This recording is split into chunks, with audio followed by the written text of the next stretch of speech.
Hello friends, నేను శరణ్యాని. ఇవాళ 7 అడుగుల బంధం 15వ ఎపిసోడ్ చదువుకుందాము. అంటే ముహూర్తం రేపు కదా, మీరు వెళ్ళి పడుకోండి అన్న అర్థంతో అదే నేను అనుకుంటుంది అని చిలిపిగా ధరణిని పడుకోమని చెప్పి బుద్ధిగా చెప్పి వెంటనే ఆమె పక్కన పడుకుండిపోయారు రవివర్మ. అయ్యో, ఎలా ఇప్పుడు ఇలా పక్కన పడుకుంటే నేను కాదని మాత్రం ఎలా అనగలను? భయపడకు ధరణి, పంతులు గారు పెట్టే ముహూర్తం అంతవరకే, మిగిలిన పనులకు కాదు అంటూ చిలిపిగా నవ్వుతున్న భర్త వైపు చూసి సిగ్గుతో ముఖం దాచుకుంది ధరణి. ఇక వారు మనసు విప్పి మాట్లాడుకుంటూ ఉన్నారు. ఎంత ధైర్యంగా ఉంది! ఆడపిల్లకు సరైన భర్త గుండెల్లోనే రక్షణ అన్నమాట. 100% నిజం అనుకుంది ధరణి. మాటలు చెబుతూనే రవివర్మ చేస్తున్న కొంటె పనులకు అడ్డు చెప్పలేదు ధరణి. ఎందుకంటే ఆ చెల్లిపితనంలోని ప్రేమ ఆమె ఆనందంగా ఆస్వాదిస్తుంది. ఇరువురు ఒకరి గురించి ఒకరు, ఒకరి అభిరుచుల గురించి మరొకరు ఇష్టాల గురించి అన్నీ చెప్పుకుంటూ నవ్వుకుంటున్నారు. చాలా వరకు ఇరువురి అభిరుచులు, అభిప్రాయాలు దగ్గరగా ఉన్నాయి. నాకు ఇక్కడ కాసేపు పడుకోవాలని ఉంది అని అంటున్న రవివర్మ మాటలకు అందంగా నవ్వింది ధరణి. ఎక్కడా దొరకని హాయి అయిన సుఖం, శృతిమెత్తని సుకుమారమైన మెత్తదనం భగవంతుడు ఆడవాళ్ళలో పొందుపరిచాడు. అద్భుతమైన సుఖాన్ని భర్తకు అందిస్తూ అంతలోనే పిల్లలకు ఆహారాన్ని కూడా ఇవ్వగల అమృత కలశాలు అంటున్న రవివర్మ మాటలకు సరసాల శృంగార వీరుల అబ్బాయి గారు అని మురిసిపోయింది ధరణి. ఇంతలో అల్లారం మోగింది. రెడీ అయిపోవాలి అన్నది ధరణి. అప్పుడే తెల్లారిందా అన్నాడు రవివర్మ. ఈరోజు కన్నా రేపు మరింత బాధ తెల్లారితే అంటూ కొంటెగా నవ్వింది ధరణి. అమ్మ దొంగ అంటూ ధరణిని దగ్గరికి తీసుకుని ముద్దులతో ముంచెత్తాడు రవివర్మ. వదలండి, త్వరగా రెడీ అవ్వమని చెప్పారు అత్తయ్య గారు అంటూ సిగ్గుపడింది ధరణి. ఒక్కసారి అంటూ చిలిపిగా ఆమె గుండెలపై వాలిపోయారు రవివర్మ గారు. నాకు నిద్ర వస్తుంది, ప్లీజ్ ధరణి అన్నారు కొంటెగా రవివర్మ. మీకు ఇలా ఉంటే నిద్ర అసలు ఎలా వస్తుంది? నాకే రాదు అని సిగ్గుపడి నవ్వుకుంది ధరణి. రాజశేఖర నిలయము మామిడి తోరణాలు, బంతి, చామంతి పూలదండలు అలంకరించుకుని ముంగిట రంగుల రంగువలలతో అందంగా మెరిసిపోతూ ఉంది. కొత్త జంట వస్తారు, ఘనంగా ఆహ్వానం పలకాలి. ఇదిగో అమ్మాయిలు, వారు వచ్చేటప్పుడు అటు ఇటు దారంతా పూలవాన కురిపించాలి. మీరు పైనుండి పన్నీరు సువాసన భరితమైన గులాబీ రేఖలను పైనుండి వధూవరులపై పడేలా చల్లాలి అంటూ వచ్చిన వాళ్ళకి చెబుతున్నారు ఆనందరావు గారు. శ్రీనివాసరావు గారు నవ్వుతూ వచ్చి, ఎంతో హుషారైన వాడు, ఎన్నో సంతోషాలను కోరుకునేవాడు, ప్రతి విషయాన్ని సున్నితంగా ఆలోచించి అందరికీ ఆనందం పంచగలిగిన వాడు, ఎందుకు ఇలా ఒంటరి జీవితంగా విరాగేలా ఉంటున్నాడో అని ఒక్క క్షణం బాధపడ్డారు శ్రీనివాసరావు గారు. అరే అరే తొందరగా సున్నుండలు చుట్టండి, అరిసెలు జంతికలు ఒక పక్కన సర్దండి, వసంత స్నానాలు చేయించాలి కదా వధూవరులకు, వాటికి ఏర్పాట్లు చూడండి అంటూ దుర్గమ్మ గారు హడావిడిగా అక్కడ పనులు చేస్తున్న వారిని, కోడల్ని హెచ్చరిస్తూ ఉన్నారు. దేవిక గారు నవ్వుతూ మౌనంగా చూస్తున్నారు అత్తగారి వైపు. అమ్మాయి పెళ్లి వరకే నువ్వు మౌనవ్రతం అనుకుంది, ఇక మాట్లాడవచ్చు అన్నారు దుర్గమ్మ గారు నవ్వుతూ. ఇంకా 2 అమ్మాయిలు ఉన్నారు నాకు అని సైగ చేసి చూపించారు దేవిక గారు నవ్వుతూ. సరిపోయింది సంబడం, ఆ తర్వాత కోడల కోసం, ఆ తర్వాత మనవడం మనవరాల కోసం, ఈ మౌనవ్రతంతోనే సరిపోతుందా అన్నారు దుర్గమ్మ గారు చిరుకోపంగా మందలిస్తూ కోడల్ని.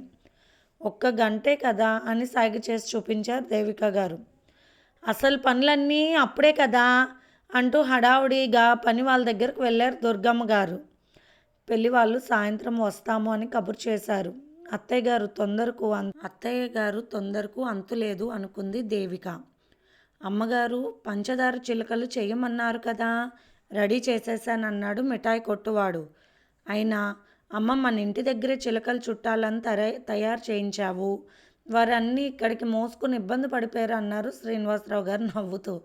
లేదండి బాబు, పెద్దమ్మ గారు అంత ఉత్సాహంగా అడిగేసరికి మేము కాదనలేకపోయాము, మేము వచ్చాక మాకు టిఫిన్లు కాఫీలు కావాల్సిన ఏర్పాట్లన్నీ చక్కగా చేయించారు పెద్దమ్మగారు అంటూ నమస్కారం పెట్టాడు ఆ మిఠాయి కొట్టు అతను. ఇంతలో బయట రాకేష్ అటు ఇటు తిరుగుతున్నాడు గీతిక కోసం. ఆనందరావు గారు అతనిని చూశారు. ఈ అబ్బాయిని ఎక్కడో చూశాను అనుకుని, అవును గుడి దగ్గర, ఎందుకు ఇక్కడ టచ్ ఆడుతున్నాడు అని పక్కకు వెళ్ళి గమనిస్తూ ఉన్నారు. ఫోన్ చేశాడు గీతికకు రాకేష్. పదే పదే నన్ను వేధించకు, నిన్ను నేను అసలు ప్రేమించలేదని చెప్పింది గీతిక. గీతిక ఈ మాట సంవత్సరం నుండి నాకు నువ్వు చెప్పలేదు. నేను పెట్టిన ప్రేమ మెసేజ్లు అన్నిటికీ అందంగా సమాధానాలు ఎందుకు ఇచ్చావు? ఆ రోజు నేను మధ్యతరగతి వాడినే కదా, అప్పుడు నచ్చి ఇప్పుడు నీకెందుకు నచ్చడం లేదు, నాకు అర్థం కాలేదంటూ బాధగా అడిగాడు రాకేష్. చూడు రాకేష్, ఇప్పుడు కానీ నువ్వు అక్కడి నుంచి వెళ్ళకపోతే బాబాయ్కి చెప్తే మా ఫ్యాక్టరీ పని వాళ్ళతో కొట్టిస్తారు అని చెప్పింది కోపంగా గీతిక. ఆడవాళ్ళు మనసు ఏమిటో అర్థం కాదు. నవ్వినప్పుడు నవ్వింది, అడిగితే ఫోన్ నెంబర్ ఇచ్చింది. ఇష్టం లేకపోతే ఇవ్వదు కదా. ఇన్ని రోజులు రోజు మెసేజ్లు పెట్టుకుంటూ ఫోన్లో మాట్లాడుకుంటూ అప్పుడప్పుడు పార్కుల్లో కలుస్తూ ఎంతో హ్యాపీగా ఉండేవాళ్ళం. ఇప్పుడు ఉన్నట్టుండి తనను దూరం పెట్టేసింది. సంవత్సరం దాటిన అలవాటు ప్రేమ ఎలా పోతాయి ఒక్కసారిగా అని బాధపడ్డాడు రాకేష్. రాకేష్ ఫోన్ చేసి అక్కడ వెయిట్ చేయడం, పైకి చూడడం గమనిస్తున్నారు ఆనందరావు గారు. ఆనందరావు గారికి చాలా కోపం వచ్చింది. ఏమైంది గీతికకు? గీతిక కొద్దిగా డిఫరెంట్గా ఉంటుంది. ఇతను ఇక్కడ నిలబడడంలో గీతిక తప్పు కూడా ఉందా? అయినప్పటికీ ఆ విషయాలు ఎత్తడానికి ఇది సందర్భం కాదు అని చూసి చూడనట్టు ఉండిపోయి పని వాళ్ళను పంపించారు ఆనందరావు గారు. ఎవరు మీరు అంటూ కాస్త గట్టిగా అడిగారు పనివాళ్ళు. అది అది అంటున్న రాకేష్ని వెళ్ళమని గట్టిగా మందలించారు. పైన కిటికీలో నుండి చూసిన గీతిక అమ్మయ్యా అనుకుంది. ఏదో తనని విపరీతంగా పొగుడుతున్నాడని ఫోన్ చేసినప్పుడల్లా ఎంజాయ్ చేస్తూ టైంపాస్ చేసింది. తనకిష్టమైన ఖరీదైన చాక్లెట్స్, స్వీట్స్ ఇచ్చేవాడు. ఇష్టం కదా అందుకే తినేసింది. అతను ఒకవేళ ప్రేమిస్తున్నాడా? ప్రేమించినా కూడా వీడెంత వదిలించుకోవచ్చు అనుకున్నాను. పెద్ద జిడ్డులా తగులుకున్నాడని విసుగ్గా అనుకుంది గీతిక. బావగారు అక్క వాళ్ళు వస్తున్నారు. ఎవరెవరు వస్తున్నారో, ఎంత హంగామా చేస్తారో. అందమైన డ్రెస్, దానికి తగ్గ మ్యాచింగ్ నగలు వేసుకుంది గీతిక. అయినా దేవుడికి ఏమీ పని ఉండదు. అంత పెద్ద కుటుంబం నాలాంటి అందగెత్తుకి ఇవ్వాలి కానీ గ్యారంటీ కలర్లో ఉండే అక్కకి ఇచ్చాడు. చీ అనుకుంది గీతిక. ఎలాంటి మగవాడైనా అందగత్తెను చూస్తే చూపు తిప్పుకోలేడు. నేను సరిగ్గా రెడీ అయితే నన్ను చూస్తే దీన్నెందుకు చేసుకున్నానా అని బాధపడకపోరు బావగారు. అయ్యో పాపం అక్క, ఈరోజు చూడు, నా అందం గురించి తెలుస్తుంది నీకు, అందరికీ తెలుస్తుంది. అలా చూపు తిప్పుకోలేక నన్ను చూస్తూ ఉంటారు అందరూ అని తెగ వయ్యారాలు పోయింది గీతిక. దుర్గమ్మ గారు, ఒసే గీతిక, ఏమిటా అలంకారం అన్నది.